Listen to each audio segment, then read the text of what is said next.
Putain, Max, tu fais chier. T'as installé Skype sur le cube, je t'avais dit que c'était pas fait pour ça. Ouais, mais là, on va vraiment en avoir besoin pour cet épisode. Ah bon? Parce qu'on sait ce qu'on fait pour l'épisode maintenant.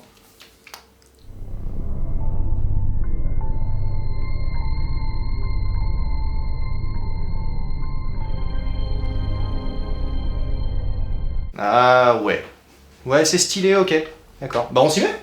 On commence, il est où Jacques? On a eu un petit problème, c'est que j'ai expliqué l'épisode à Jacques hier, et depuis, il a un peu... Salut les gars, c'est moi.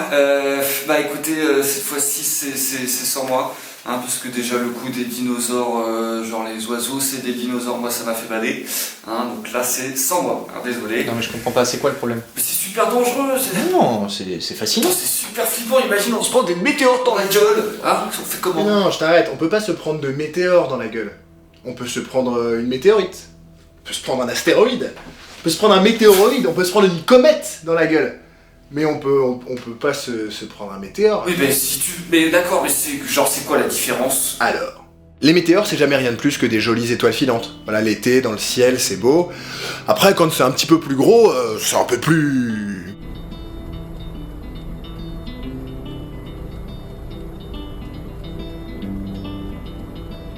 Нихуя себе, это что такое?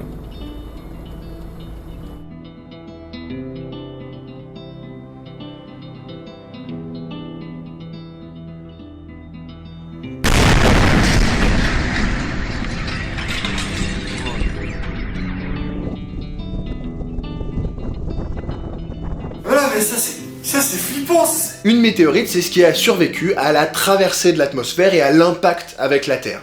Par exemple, celle-ci, je l'ai trouvée à côté du cratère de Chicxulub, et elle est très très féreuse, mais peu importe son histoire, peu importe sa constitution, du moment que c'est un objet extraterrestre qui est tombé sur Terre, on appelle ça une météorite. Les endroits où on en trouve le plus, c'est en Antarctique et dans les déserts. Pas parce qu'il y en a plus qui tombent, hein, juste parce que c'est plus facile à repérer, vu que c'est des bouts de cailloux tout noirs, sur le blanc ou sur le jaune, ça ressort bien quoi. Tous ces objets qui tombent du ciel, ça représente quand même 100 tonnes par an. c'est flippant ça, putain. Bon, le gros de ces objets célestes, c'est ce qu'on appelle des météoroïdes. C'est-à-dire des objets qui font entre 1 km avant de rentrer dans l'atmosphère et quelques microns. Sans compter que plus c'est petit, plus il y en a. Donc chaque année, ce qui tombe sur Terre, c'est surtout de la poussière. Putain, mais ça c'est trop flippant, mais non, c'est magnifique, ça c'est fascinant. c'est flippant. Donc, si on récapitule, un bout de météoroïde arrive de l'espace, il traverse l'atmosphère en formant un météore, et le bout de roche qui reste au sol, on appelle ça une météorite. Du coup, la question qu'on se pose naturellement juste après, c'est... Oui, moi. Ouais. Si c'est plein de poussière qui tombe de l'espace, pourquoi on met pas des aspirateurs géants pour éviter d'avoir à faire le ménage? Non, c'est pas ça. Toi peut-être? C'est quoi tous ces trucs qui nous tombent dessus? Voilà, exactement. Alors, grosso modo, pour faire des gros paquets, il existe deux types d'objets qui se baladent comme ça dans l'espace. On appelle ça des astéroïdes et des comètes. Et tous les météoroïdes, c'est des petits bouts, soit de l'un, soit de l'autre. Voilà, pour faire des gros paquets. Il arrive une fois de temps en temps qu'un de ces objets n'appartienne à aucune des deux catégories.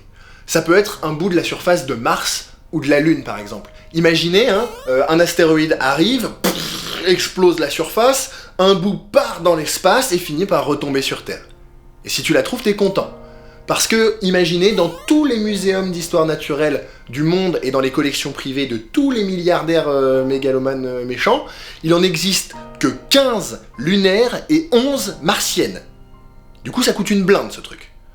En même temps, si ça se trouve, t'en as plein dans ton jardin et tu le sais pas. Voilà, ça c'est beau ça. Non, Hein, ça c'est fait fascinant. peur. Moi j'ai peur, c'est flippant. Si. Pénible.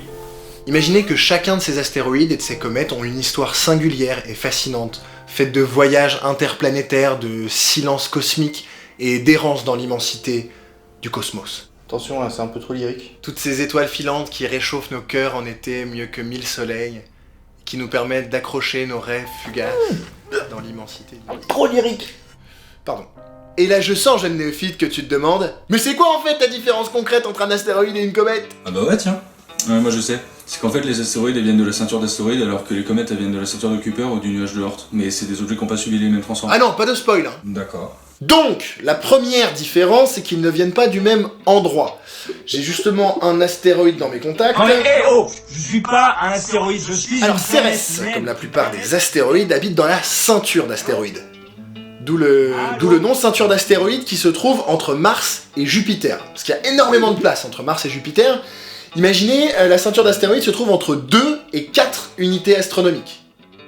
Bon, comme ça j'imagine que vous visualisez pas bien, alors imaginons que la Terre est à Genève, histoire de rester neutre, et que le Soleil est à Moscou. Et si le Soleil est en Russie, voici donc ce que donne notre système solaire. Mercure est à Kiev, en Ukraine, Vénus est à Berlin, en Allemagne, la Terre est donc à Genève, en Suisse, Mars est à Séville, en Espagne, et Jupiter se retrouve à Punta Arenas, dans le sud du Chili. Et on va s'arrêter là parce que la prochaine c'est Saturne, et que pour l'atteindre, faut carrément faire le tour du monde. Et donc à cette échelle, la ceinture d'astéroïdes, c'est là. Elle s'est formée il y a très longtemps à cause de la formation de Jupiter. Cérès par exemple a 4,57 milliards d'années. Avec ses 950 km de diamètre, il représente un tiers de la masse de la ceinture d'astéroïdes, que tu peux aussi appeler la ceinture principale, si tu trouves que ça sonne mieux. On a découvert cette ceinture en cherchant une planète prédite par la théorie. En fait, c'est Johann Elert Bode, mathématicien allemand, qui en 1772 prédit qu'il devrait y avoir une planète entre Mars et Jupiter. Et c'est l'italien Giuseppe Piazzi qui va découvrir qu'il y en a en fait plusieurs. Bon, on prend ça pour des planètes, mais en fait on se rend compte que finalement, ça n'en était pas, et puis on se dit que si, en fait... C'est Cérès, Paias, Junon, Vesta, les plus gros objets de la ceinture d'astéroïdes qui font entre 500 et 900 km de diamètre. Depuis, on a découvert des milliers d'objets dans cette ceinture. D'année en année, les astronomes découvrent de plus en plus de monde dans ce coin-là. En même temps, faut pas s'enflammer, tout ce que vous voyez ici, ça représente à peu près 4% de la masse de la Lune. On a aussi l'impression qu'il y a une énorme densité de population. En fait, tous ces objets sont éloignés de plusieurs millions de kilomètres les uns des autres. À prévoir, si vous prenez la route, risque d'astéroïdes ici et ici, proche de l'orbite de Jupiter. Ces amas d'astéroïdes qu'on appelle les Troyens se trouvent dans un point de l'espace assez particulier, à la gravitation très particulière, qu'on appelle des points de Lagrange L4 et L5. L'idée, c'est qu'ils sont en même temps en train de tomber sur le Soleil, et en même temps en train d'essayer de tomber sur Jupiter. Du coup, ils sont en orbite avec les deux, et du coup, ils sont fixes par rapport au Soleil et à Jupiter. Ils restent là. C'est très stable. Il y a plein de gens dans ce temps-là. On pense d'ailleurs que la Terre aussi a des Troyens. On n'en a trouvé aucun pour l'instant, à part un qui s'appelle 2010 TK7. Voilà, en gros, l'idée pour les astéroïdes. Les comètes, elles, viennent de beaucoup plus loin, et par rapport aux astéroïdes, qui eux sont composés principalement de roches et de métal, les comètes sont plutôt composées de gaz et d'eau. Le gaz et l'eau des comètes est généralement gelé parce qu'elle habite dans un endroit extrêmement froid, extrêmement loin du soleil, là c'est même plus la banlieue, c'est carrément la campagne. Pour bien comprendre où ça se trouve, reprenons notre échelle de tout à l'heure. On a vu qu'après Jupiter, c'est donc Saturne. Si on continue, on a ensuite Uranus, puis Neptune, et enfin, on arrive à côté de chez Pluton. C'est là que se trouve la campagne, la ceinture de Kuiper entre 30 et 55 unités astronomiques. Mais certaines comètes viennent d'encore plus loin, du nuage de Oort, situé entre 20 000 et 100 000 unités astronomiques, qui s'étend jusqu'à une année-lumière du Soleil, jusqu'aux limites gravitationnelles du système solaire. Et certaines comètes qu'on appelle interstellaires viennent carrément d'autres systèmes solaires ou d'autres endroits encore plus exotiques de la galaxie où c'est mal barré pour qu'on puisse y foutre les pieds un jour. Certaines de ces comètes sont expulsées de leur banlieue pourrie et débarquent dans le système solaire avec une excentricité folle. Celles qui croisent l'orbite de la Terre tous les 200 ans et moins sont appelées comètes à courte période. Et généralement, elles viennent de la ceinture de Kuiper. Celles qui viennent du nuage de Oort, généralement, ont des périodes beaucoup plus longues, et du coup, on les appelle des comètes à longue période. La comète de Halley passe tous les 76 ans, du coup on peut la voir 2 fois dans une vie humaine. Mark Twain d'ailleurs est né en 1835 avec son passage, et il est mort en 1910 avec son retour. Je suis moi-même né en 1986 avec son passage, je vais donc mourir en 2062. Et ça, c'est pas de l'astrologie, c'est des maths. Putain, ça fait peur. Non, Ça, je suis c'est trop beau, C'est c'est flippant. magnifique, c'est splendide, je suis désolé. Quand les comètes arrivent aux abords de Jupiter, elles commencent à dégazer. C'est-à-dire que l'eau et les gaz qui sont gelés à sa surface commence à créer une chevelure. Une comète a une chevelure qui peut aller de 50 à 250 000 km. Pour un noyau, lui, qui fait entre 100 mètres et une dizaine de kilomètres. Non, mais je t'assure, c'est vraiment vachement moins bizarre que les serpents en fait. La comète possède bien sûr cette fameuse double queue. L'une de ces queues, c'est du plasma, des gaz ionisés, et de l'autre côté, c'est des petites poussières et des petits débris. Ça se forme à cause du vent solaire, du coup la queue est toujours dans le sens opposé du soleil. Elle peut faire quand même entre 30 et 80 millions de kilomètres de long. Du coup ça se voit très très bien, et depuis la Terre ça peut être très très gros et très très lumineux, à tel point qu'on peut le voir en plein jour. Imagine, t'es pas au courant? Ça surprend quand même. Chaque année, la Terre d'ailleurs traverse des zones pleines de débris laissés par la queue des comètes. On appelle ça la nuit des étoiles filantes. Depuis les années 80, de nombreuses missions spatiales ont été dédiées à l'exploration des comètes et des astéroïdes. La première de ces missions a consisté à aller voir la comète de Halley. Les soviétiques ont ouvert le bal en lançant Vega 1 en 84. L'année suivante, c'est les japonais qui ont envoyé 2 sondes pendant que les européens faisaient décoller la sonde Giotto. Bref, tout le monde est allé voir Halley en 86, même ma mère, elle l'a vu. La sonde américaine Deep Space One, lancée en 1998, après avoir survolé l'astéroïde Braille un an après son départ, traverse la queue de la comète 19P Borrelly en 2001. Bon, on n'a pas fait que regarder et prélever quelques échantillons de loin après ça.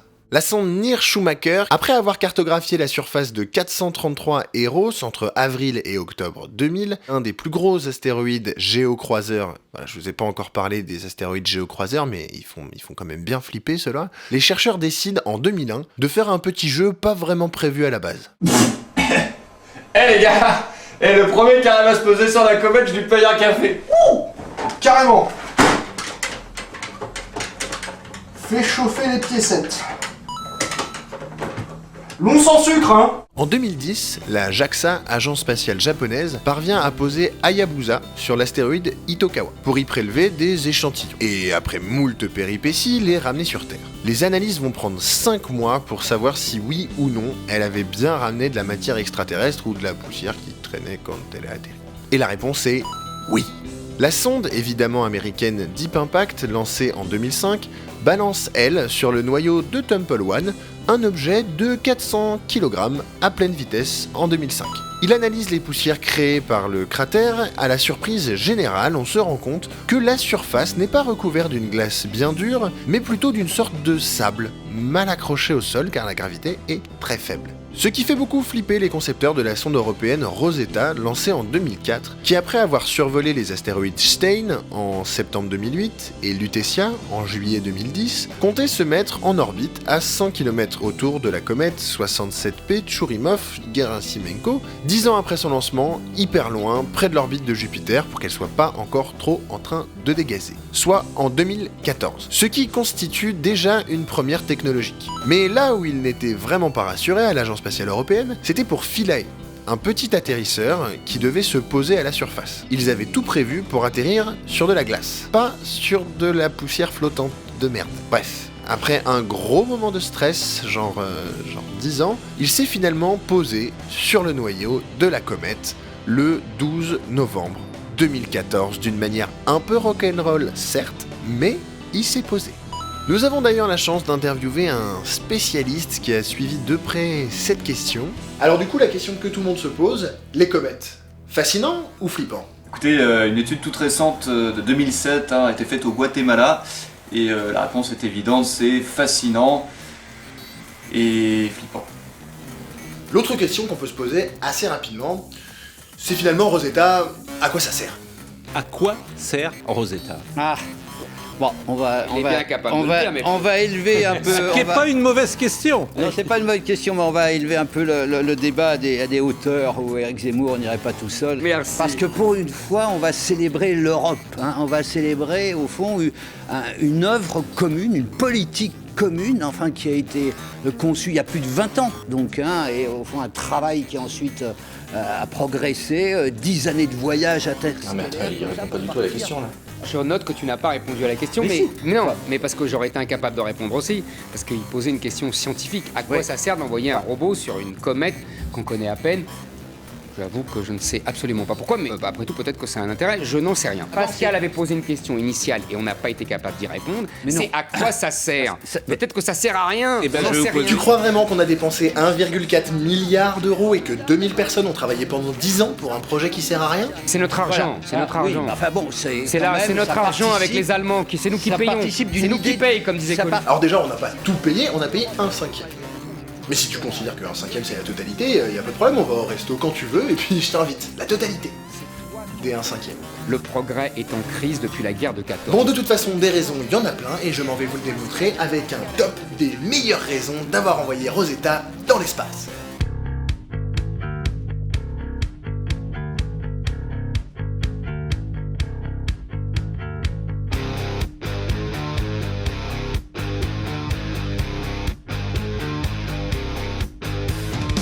Bonjour, bonsoir à tous et bienvenue dans ce point culture scientifique sur Rosetta, la sonde envoyée flirter avec des comètes par plusieurs pays européens. Et une fois n'est pas coutume, je vous propose de commencer directement avec un top 20 des meilleures raisons d'avoir envoyé Rosetta dans l'espace. Numéro 1, autant en parler tout de suite, mais si on se prend un gros truc, ça craint. C'est pour ça qu'on surveille les géocroiseurs, c'est-à-dire tous les objets qui croisent régulièrement l'orbite de la Terre. Et c'est pour ça aussi qu'on veut savoir de quoi c'est fait. Si on sait 30 ans à l'avance qu'un gros objet débarque, va déjà pas falloir se louper 20 fois. Si on apprend que c'est dans un mois, il va falloir faire ce qu'il faut du premier coup. Et si on détecte l'objet très tard, et tous les astronomes disent que c'est tout à fait possible, eh bien vous savez ce qui se passe, vous avez vu plein de films catastrophes, si on prend un truc de la taille de Cérès, les océans sont vaporisés. Ce qui devrait faire fermer la gueule de Zemmour 2 minutes. D'ailleurs, heureusement qu'on a Jupiter pas trop loin, les autres planètes l'appellent affectueusement l'aspirateur de saloperie, mais les scientifiques disent aspirateur cosmique.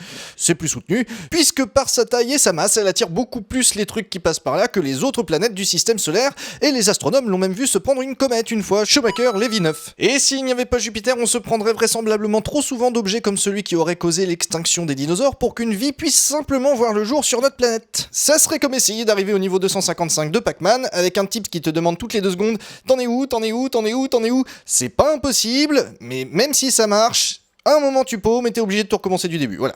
Numéro 2, les gaz gelés qu'étudie Rosetta sont peut-être intacts, cryogénisés, conservés sans transformation depuis l'âge où le système solaire ressemblait encore à cette magnifique nébuleuse.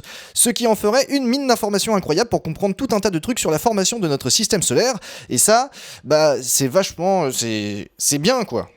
Ta gueule, Plectrum. Numéro 3. Bon, on va pas tous les faire comme ça. Si pour toi une bonne utilité, c'est une utilité technique, il faut imaginer que si on essaye un jour de sortir du système solaire, il va falloir se ravitailler en eau. Et que ça tombe bien parce que sur les comètes, il y a de l'eau.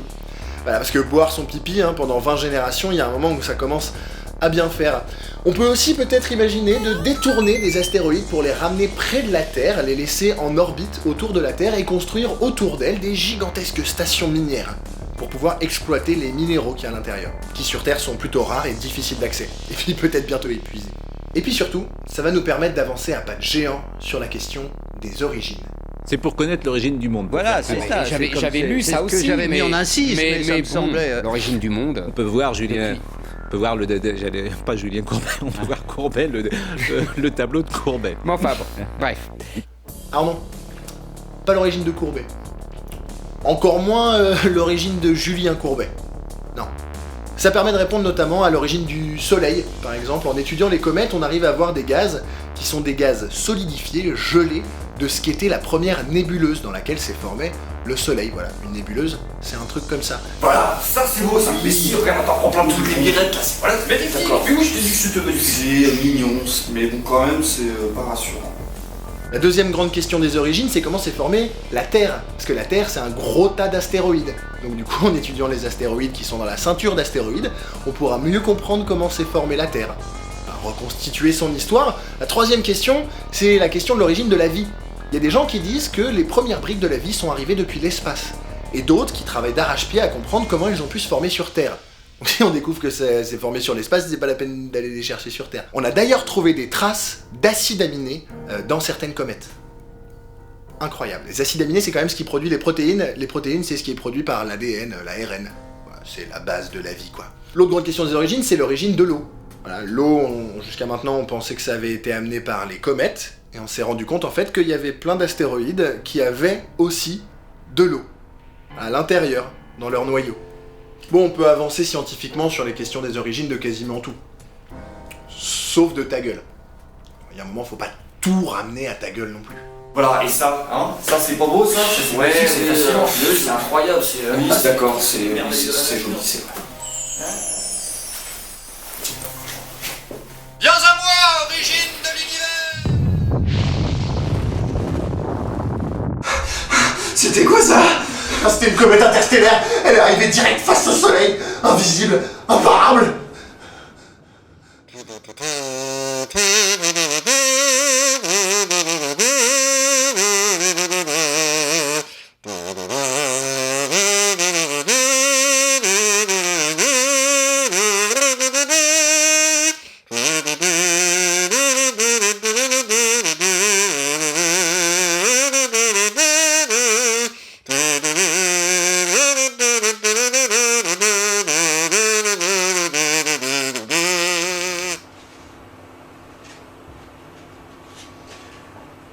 Tu crois que si on avait fait une offrande à Jupiter, elle aurait pu bouffer la comète? Ouais. De toute façon, maintenant, tout ce qui nous reste, c'est... Ah bah ouais. Un citron. On partage. Ok.